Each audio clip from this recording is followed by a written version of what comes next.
ആദിമ നൂറ്റാണ്ടിൽ കർത്താവിൻ്റെ സഭയുടെ പ്രവർത്തനം ആരംഭിച്ചത് യെരുശലേമിലായിരുന്നു.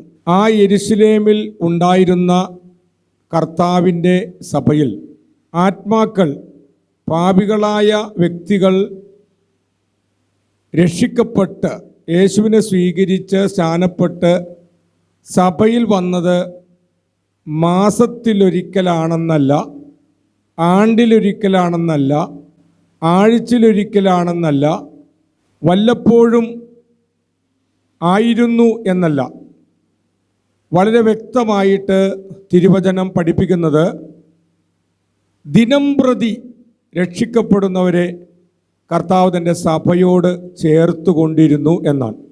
ഇന്നും കർത്താവിൻ്റെ സഭ ഈ ഭൂമിയിലുണ്ട്. സഭയുടെ പ്രവർത്തനങ്ങൾ ശക്തമായ നിലയിൽ എല്ലാ രാജ്യങ്ങളിലും നടന്നുകൊണ്ടിരിക്കുകയാണ്. ആത്മാക്കൾ രക്ഷിക്കപ്പെടുകയും സ്നാനപ്പെടുകയും സഭയിൽ വരികയും ചെയ്തുകൊണ്ടിരിക്കുന്നു. എന്നാൽ ഇന്ന് നമ്മുടെ ഇടയിലുള്ള ദൈവസഭകളെ പരിശോധിക്കുകയാണെങ്കിൽ സഭയിലുള്ള ദൈവദാസന്മാരും ദൈവമക്കളും പറയും, പണ്ടത്തെ പോലെ ആളുകളിപ്പോൾ പുതുതായിട്ട് സഭയിൽ വരുന്നില്ല.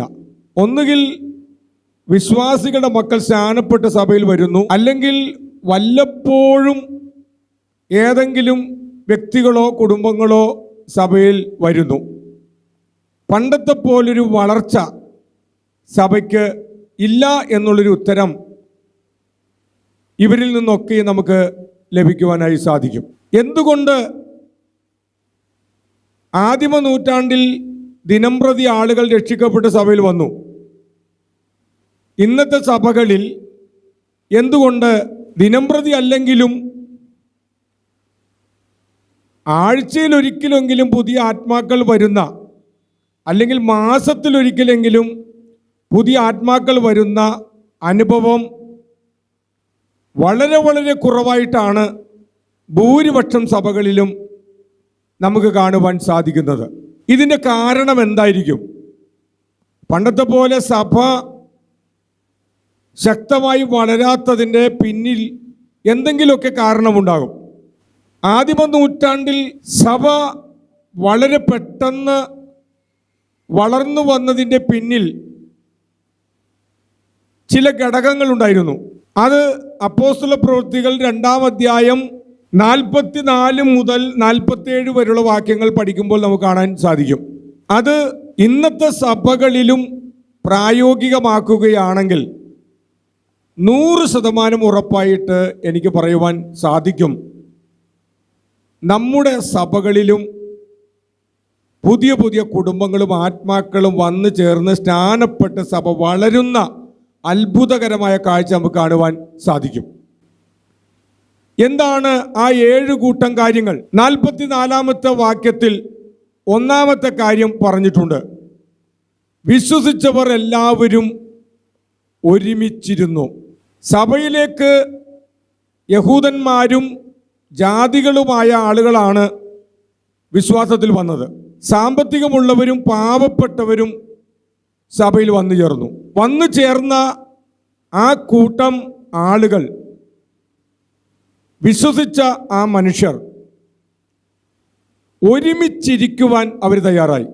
അതുകൊണ്ടാണ് സഭ വളർന്നത്. ഇന്നത്തെ സഭകളിലും ആളുകൾ ഒരുമിച്ചിരിക്കുന്നുണ്ട്.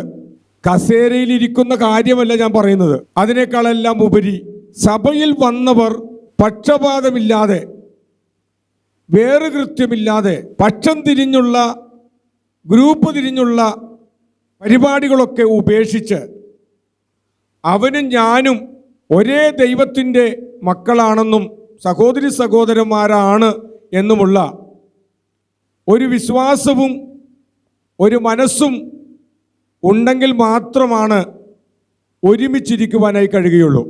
പല വിശ്വാസികളും അവർ പോയിക്കൊണ്ടിരുന്ന സഭകളെക്കുറിച്ച് അവരൊരു പരാതി പറഞ്ഞിട്ടുണ്ട്. പാസ്റ്ററെ, ഞാൻ ആരാധിക്കുന്ന സഭയിൽ പണക്കാരായ ആളുകൾ അവരൊരു ഗ്രൂപ്പാണ്. പാവപ്പെട്ടവരെ തടഞ്ഞു കളയുന്ന അനുഭവം. കണ്ടാലൊന്ന് കൈ തരാൻ പോലും അവർ തയ്യാറാകുന്നില്ല.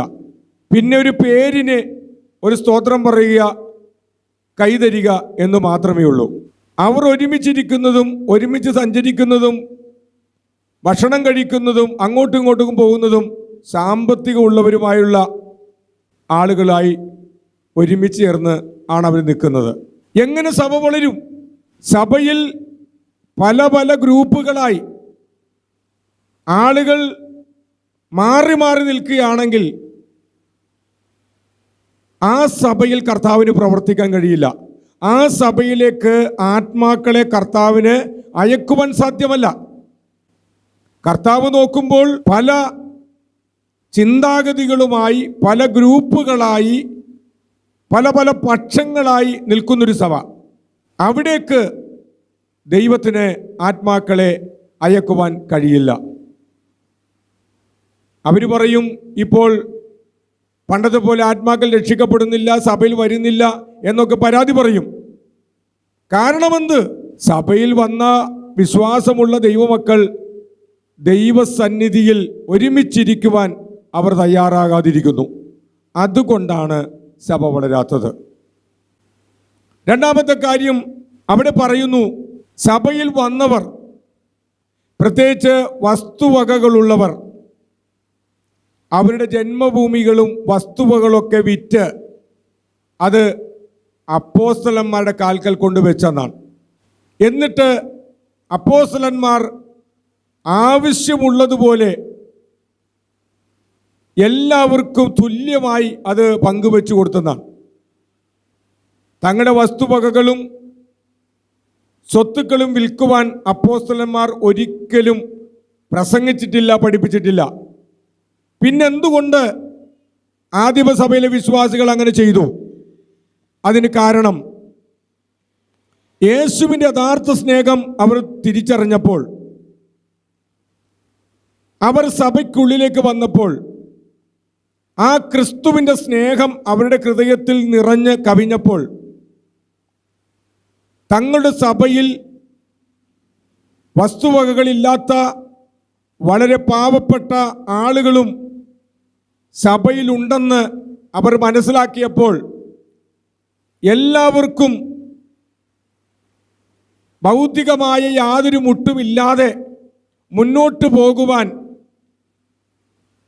സാമ്പത്തികമുള്ള വിശ്വാസികൾ തങ്ങളുടെ സ്വത്തുക്കൾ സ്വയമനസ്സോടെ സ്വന്തം തീരുമാനത്തോടെ വിറ്റ് ആ പണം അപ്പോസ്തലന്മാരുടെ അടുക്കൽ കൊണ്ടുവച്ചു. ഇന്നത്തെ അപ്പോസ്തലന്മാരായിരുന്നെങ്കിൽ ഭൂരിപക്ഷവും പണവും അവരുടെ പോക്കറ്റിൽ പോയേനെ. എന്നാൽ അന്നത്തെ അപ്പോസ്തലന്മാർക്ക് പണത്തിൻ്റെ ആവശ്യമില്ലായിരുന്നു, പണത്തിൻ്റെ പുറകെ പോകുന്നവരല്ലായിരുന്നു. അവർ ആ പണം തുല്യമായി ആവശ്യക്കാർക്ക് കൊടുത്തു. അപ്പോൾ സഭയിൽ എല്ലാവരും ഒരുപോലെയുള്ള ആളുകളായി മാറി. അവിടേക്കാണ് കർത്താവ് തൻ്റെ ആത്മാക്കളെ അയക്കാൻ തുടങ്ങിയത്. പുറമെ നിന്ന് കാണുന്നവരും ഈ കാര്യം ഓർത്തവർ അത്ഭുതപ്പെട്ടു. അവർക്ക് സുവിശേഷത്തിൽ വിശ്വസിക്കുവാൻ, ദൈവസഭയിൽ വിശ്വസിക്കുവാൻ കൂടുതൽ പ്രചോദനമാണ് ഉണ്ടായത്.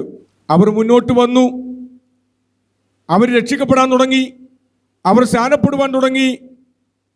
അങ്ങനെ സഭ വളരുവാൻ തുടങ്ങി.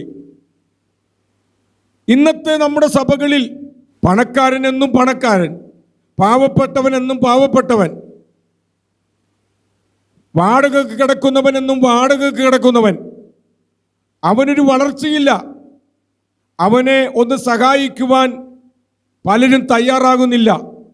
ഉള്ളവൻ കൂടുതൽ ഉള്ളവനായിട്ട് ഉള്ളവരുമായിട്ട് ബന്ധം സ്ഥാപിച്ച് അവർ ഗ്രൂപ്പായി തിരിഞ്ഞു നിൽക്കുന്നു. പാവപ്പെട്ടവൻ എന്നും പാവപ്പെട്ടവനായി ജീവിക്കുന്നു. സമത്വമില്ല. എങ്ങനെ ആ സഭകളിലേക്ക് കർത്താവ് തൻ്റെ ആത്മാക്കളെ അയക്കും? ഒരിക്കലും കർത്താവ് ആത്മാക്കളെ അയക്കില്ല. ആത്മാക്കൾ സഭയിൽ വന്നു ചേരണമെങ്കിൽ സഭയ്ക്കുള്ളിൽ മാറ്റമുണ്ടാകണം. വചനപ്രകാരമായ അത്ഭുതകരമായ മാറ്റം സഭയ്ക്കുള്ളിൽ ഉണ്ടാകണം. സഭയ്ക്കുള്ളിൽ വചനം പറയുന്ന പോലെ മാറ്റം എല്ലാവർക്കും ഉണ്ടായാൽ ആ സഭയിലേക്ക് കർത്താവ് തൻ്റെ ആത്മാക്കളെ അയച്ചുകൊണ്ടിരിക്കും. മൂന്നാമത്തെ കാര്യം അവിടെ കാണാൻ കഴിയുന്നത്, ഈ സഭയിൽ വന്ന എല്ലാവരും ഒരു മനസ്സുള്ളവരായിരുന്നു. അവർക്ക് രണ്ട് അഭിപ്രായമില്ലായിരുന്നു, രണ്ട് ചിന്താഗതികളില്ലായിരുന്നു, രണ്ട് മനസ്സുകളില്ലായിരുന്നു. ഏത് കാര്യം സഭയിൽ ആലോചിച്ചാലും അവർ ഒരു മനസ്സോടെ, ഒരു ഹൃദയത്തോടെ ആ കാര്യങ്ങൾക്ക് സപ്പോർട്ട് ചെയ്തുകൊണ്ട് ദൈവരാജ്യ വികസനത്തിന് വേണ്ടി പ്രവർത്തിക്കുമായിരുന്നു. ഇന്നത്തെ സഭകളിലേക്ക് നമ്മൾ കണ്ണോടിച്ചാൽ ഏത് കാര്യം പറഞ്ഞാലും 100 അഭിപ്രായമാണ്. അങ്ങനെ വ്യത്യസ്തമായ 100 കണക്കിന് അഭിപ്രായമുള്ളിടത്തേക്ക് കർത്താവ് ആത്മാക്കളെ പറഞ്ഞു വിടുമോ? ഒരിക്കലും പറഞ്ഞു വിടില്ല. അതുകൊണ്ടാണ് സഭകൾ വളരാത്തത്. നട്ടപ്പോഴും ഒരു കൊട്ട, പറിച്ചപ്പോഴും ഒരു കൊട്ട എന്നുള്ള മട്ടിൽ സഭകൾ ഇരിക്കുന്നതിന് കാരണം അതാണ്. ഇതിൽ നിന്ന് വ്യത്യാസം വരണമെങ്കിൽ പ്രിയപ്പെട്ടവരെ, സഭയിലുള്ളവർ തുടങ്ങി ഇസറ്റ് വരെയുള്ള എല്ലാ അംഗങ്ങളും എല്ലാ വിഷയത്തോടുള്ള ബന്ധത്തിലും ഒരു മനപ്പെട്ട് ഐക്യമത്യപ്പെട്ട് ചിന്തിക്കുന്നവരായിരിക്കണം, പ്രവർത്തിക്കുന്നവരായിരിക്കണം, ശുശ്രൂഷിക്കുന്നവരായിരിക്കണം. അവിടേക്ക് കർത്താവ് പുതിയ പുതിയ ആത്മാക്കളെ അയക്കുക തന്നെ ചെയ്യും. സഭ വളരുകയും ചെയ്യും. നാലാമത്തെ കാര്യം, ദിനംപ്രതി ഈ വിശ്വസിച്ചവർ ദേവാലയത്തിൽ കൂടി വരുമായിരുന്നു. അന്നത്തെ കൂട്ടായ്മകൾ എന്ന് പറഞ്ഞാൽ എല്ലാ ദിവസവും പ്രാർത്ഥനയായിരുന്നു. ഇന്ന് ആ പ്രാർത്ഥനകൾ ചുരുങ്ങി ചുരുങ്ങി വെള്ളിയാഴ്ച ഒരു ഉപവാസ പ്രാർത്ഥന, ഞായറാഴ്ച ഒരു സഭായോഗം കൊണ്ട് തീരുന്നു. വല്ലപ്പോഴും ചില ഉപവാസ പ്രാർത്ഥനകൾ. ഇതിൽ ഉപവാസ പ്രാർത്ഥനകൾക്കും വെള്ളിയാഴ്ച ഉപവാസ പ്രാർത്ഥനയ്ക്കും വളരെ ചുരുക്കം ആളുകൾ മാത്രം വരുന്ന ഒരവസ്ഥയിൽ എത്തിച്ചേർന്നു. ഞായറാഴ്ച ഒരു 95% പേരും എത്തിച്ചേരും. പ്രാർത്ഥനയ്ക്ക് വരുവാനുള്ള താല്പര്യം ആളുകൾക്ക് കുറയുന്നു. കൂട്ടായ്മയിലേക്ക് വരുന്നതിനുള്ള താല്പര്യം കുറയുന്നു. ദിനംപ്രതി വന്നില്ലെങ്കിലും ആഴ്ചയിൽ 1-2 ദിവസങ്ങളിൽ മാത്രമുള്ള യോഗങ്ങളിലാണെങ്കിൽ പോലും കൃത്യമായിട്ട് എല്ലാവരും കൂടി വരുന്ന ഒരനുഭവം ഉണ്ടാകണം. ദൈവമക്കൾ ഐക്യതയോടെ കൂടി വരുമ്പോഴാണ് ദൈവം പ്രവർത്തിക്കുന്നത്. അവിടെയാണ് പരിശുദ്ധാത്മാവിൻ്റെ അഭിഷേകം വ്യാപരിക്കുന്നത്. അവിടെയാണ് കൃപാവരങ്ങൾ ചൊരിയുന്നത്. അവിടെയാണ് അത്ഭുതങ്ങൾ സംഭവിക്കുന്നത്. അവിടെയാണ് ആളുകൾക്ക് ആത്മീക വർധനവുണ്ടാകുന്നത്. അന്നത്തെ സഭകളിൽ എല്ലാ ദിവസവും എല്ലാവരും ഒരുമിച്ച് കൂടി വന്ന് ദൈവത്തെ വാഴ്ത്തുന്ന അനുഭവം ഉണ്ടായിരുന്നു. ഇന്നത് നഷ്ടപ്പെട്ടുകൊണ്ടിരിക്കുന്നു, വളരെ വളരെ കുറഞ്ഞുകൊണ്ടിരിക്കുന്നു. അതുകൊണ്ട് സഭകൾ വളരുന്നതുമില്ല. സഭ വളരണമെങ്കിൽ കൂട്ടായ്മകൾ സജീവമായിരിക്കണം. അടുത്ത കാര്യം, ഈ വിശ്വസിച്ച ജനം വീട്ടിൽ അപ്പം നുറുക്കിക്കൊണ്ട് ഉല്ലാസവും ഹൃദയപരമാർത്ഥതയും പൂണ്ട് ഭക്ഷണം കഴിക്കുകയും ചെയ്തു പോന്നു. അന്നത്തെ സഭകൾ വീടുകളിലായിരുന്നു, വീട്ടുസഭകളായിരുന്നു കൂടുതൽ. ആ വീട്ടുസഭകളിൽ ദൈവദാസന്മാരും ദൈവമക്കളും സന്തോഷത്തോടെ, ഹൃദയപരമാർത്ഥതയോടെ, ഉത്സാഹത്തോടുകൂടെ അവരൊരുമിച്ച് കൂടി അപ്പം നുറുക്കൽ ശുശ്രൂഷ നടത്തുമായിരുന്നു. ഇന്നത്തെ സഭകളിൽ മാസത്തിലൊരിക്കൽ അല്ലെങ്കിൽ 3 മാസത്തിലൊരിക്കൽ മാത്രം ഒതുങ്ങുന്ന കർത്തൃമേശയായിട്ട് മാറിയിരിക്കുന്നു. അങ്ങനെയല്ല, എല്ലാ ആഴ്ചയും എല്ലാ ഞായറാഴ്ചയും കർത്തൃമേശ ആചരിക്കുവാൻ നമുക്ക് കഴിയണം. അവിടെയാണ് ദൈവം ആത്മാക്കളെ അയക്കുകയുള്ളൂ. കർത്തൃമേശ മുടക്കം കൂടാതെ വചന ശുശ്രൂഷയോടൊപ്പം ആരാധനയോടൊപ്പം കൃത്യമായിട്ട് യേശുവിനെ ഓർക്കുന്ന ആ ശുശ്രൂഷ അനുഷ്ഠിക്കുമ്പോൾ പ്രിയപ്പെട്ടവരെ, ആ സംഘത്തിലേക്ക്, ആ സമൂഹത്തിലേക്ക് കർത്താവ് തന്നെ കുടുംബങ്ങളെയും ആത്മാക്കളെയും രക്ഷിച്ച് അയക്കുവണ്ടക്കവണ്ണമിടയാകും. ആ കൂടി വന്ന ജനം ഉല്ലാസമുള്ളവരായിരുന്നു, ഹൃദയ പരമാർത്ഥതയുള്ളവരായിരുന്നു. അവരൊരുമിച്ചിരുന്ന് ഭക്ഷണം കഴിക്കുന്ന നല്ല നല്ല അനുഭവങ്ങൾ അവർക്കിടയിൽ ഉണ്ടായിരുന്നു. ഇന്നതെല്ലാം നഷ്ടപ്പെട്ടുകൊണ്ടിരിക്കുകയാണ്. അത് മടങ്ങി വരണം. മടങ്ങി വരുമ്പോൾ മാത്രമാണ്, വചനപ്രകാരം മടങ്ങി വരുമ്പോൾ മാത്രമാണ് ദൈവപ്രവൃത്തി നമുക്ക് കാണുവാൻ കഴിയുകയുള്ളൂ. ആറാമത്തെ കാര്യം, ഈ കൂടി വന്ന ജനം ദൈവത്തെ സ്തുതിക്കുന്നവരായിരുന്നു. ഇന്ന് സ്തുതിക്കുന്ന കാര്യത്തിൽ ആളുകൾക്ക് പിശുക്ക് ബാധിച്ചിരിക്കുകയാണ്. ശരിക്ക് കൈയടിക്കാനോ വാ തുറന്ന് പാടാനോ അന്യഭാഷ പറയാനോ ദൈവത്തെ മഹത്വപ്പെടുത്തുവാനോ, കൂടുതൽ പാട്ട് പാടുമ്പോൾ എന്തിനാണ് ഇത്ര പാട്ടുകൾ പാടുന്നതെന്ന് പറഞ്ഞ് വിമർശിക്കുന്ന ആളുകളായി ആളുകൾ മാറിയിരിക്കുന്നു. എവിടെ ആരാധനയുണ്ടോ അവിടെ വിടുതലുണ്ട്. എവിടെ ദൈവത്തെ സ്തുതിക്കുന്നുവോ അവിടെ സൗഖ്യമുണ്ട്. എവിടെ ദൈവത്തെ സ്തുതിക്കുന്നുവോ അവിടെ ദൈവപ്രവൃത്തിയുണ്ട്. അവിടെ ബന്ധനങ്ങൾ അഴിയും, പോരാട്ടങ്ങൾ മാറും, എരിഹോവിന്റെ മതിലുകൾ തകരും, ചെങ്കടലുകൾ പിളരുവാൻ തക്കവണ്ണം ഇടയാകും. ദൈവത്തെ ആത്മാർത്ഥമായി പൂർണ്ണ ഹൃദയത്തോടെ ഒന്നാം നൂറ്റാണ്ടിലെ ദൈവജനം സ്തുതിച്ചപ്പോൾ കർത്താവ് അവരുടെ ഇടയിലേക്ക് ആത്മാക്കളെ അയച്ചുകൊണ്ടിരുന്നു. നമ്മുടെ സഭകളും വളരണമെങ്കിൽ കൂടി വരുന്നവർ ചുരുക്കം ആളുകളാണെങ്കിൽ പോലും ദൈവത്തെ സ്തുതിക്കണം, ദൈവത്തെ ആരാധിക്കണം, മഹത്വപ്പെടുത്തണം. അപ്പോൾ നമ്മുടെ സഭ വളരാൻ തുടങ്ങും, സ്നാനങ്ങൾ നടക്കുവാൻ തുടങ്ങും, ദൈവിക സന്തോഷം നമുക്ക് അനുഭവിക്കാൻ സാധിക്കും.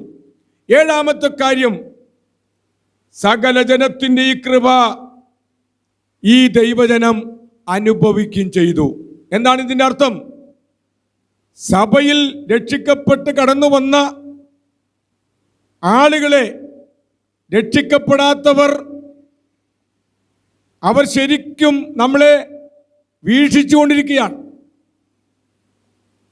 നമ്മളെക്കുറിച്ച് നല്ല അഭിപ്രായം പുറമേ ഉള്ളവർക്ക് ഉണ്ടായിരിക്കണം. അവർ നമ്മളെക്കുറിച്ച് നല്ല സാക്ഷ്യം പറയണം. ആ വ്യക്തിയും കുടുംബവും പെന്തക്കോസ്ത് സഭയിൽ പോയി കൊള്ളാം, അവർ നന്നായിട്ടാണ് ജീവിക്കുന്നത് എന്ന് മറ്റുള്ളവരെ കൊണ്ട് പറയിപ്പിക്കണം. നാം നല്ലൊരു ജീവിതം നമ്മുടെ വീട്ടിൽ, നമ്മുടെ അയൽവക്കങ്ങളിൽ, ജോലി സ്ഥാനത്ത്, സഭയിൽ, സമൂഹത്തിൽ നിർവഹിക്കുമ്പോൾ അവർക്ക് നമ്മളോട് ഒരു കൃപയും സ്നേഹവും മമതയും ഉണ്ടാകും. അപ്പോൾ നമ്മളൊന്ന് പരസ്യമായി പ്രസംഗിച്ചാൽ അവരെതിർക്കാൻ വരില്ല. നമ്മുടെ വീട്ടിൽ കൈയടിച്ച് പാടി ശക്തിയോടുകൂടെ മഹത്വപ്പെടുത്തിയാൽ നിർത്തട എന്ന് പറഞ്ഞ് ഒരാളും വരികയില്ല. കാരണമെന്ത്? നമ്മൾ നമ്മുടെ അയൽവക്കക്കാർക്ക്, നമ്മുടെ കൂട്ടുകാർക്ക്, നമ്മുടെ ബന്ധുക്കൾക്ക് ഉപകാരപ്രദമായ നല്ലൊരു ജീവിതം, നല്ലൊരു ക്രിസ്തീയ ജീവിതം നയിക്കുന്നവരാണെന്ന് അവർക്ക് ബോധ്യം വന്നാൽ അവർ ധാർമ്മികമായ എല്ലാ സപ്പോർട്ടും നമ്മുടെ വിശ്വാസത്തിനും നമ്മുടെ സഭാസമൂഹത്തിനും അവർ നൽകിക്കൊണ്ടിരിക്കും. എന്നാൽ ഇന്നെന്താ കാണുന്നത്? മഹാഭൂരിപക്ഷം വരുന്ന ആളുകളെക്കുറിച്ച്, സഭയിൽ വന്നവരെക്കുറിച്ച് മറ്റുള്ളവർക്ക് നല്ല അഭിപ്രായമില്ല. ഇല്ലാ വചനങ്ങൾ പറയുന്ന കാര്യമല്ല ഞാൻ പറയുന്നത്, അപവാദങ്ങൾ പറയുന്ന കാര്യമല്ല ഞാൻ പറയുന്നത്. ഉള്ള കാര്യം, നമ്മളെക്കുറിച്ച് നല്ല അഭിപ്രായം പറയുവാൻ ഈ സമൂഹത്തിന് കഴിയുന്നില്ല. നമ്മിൽ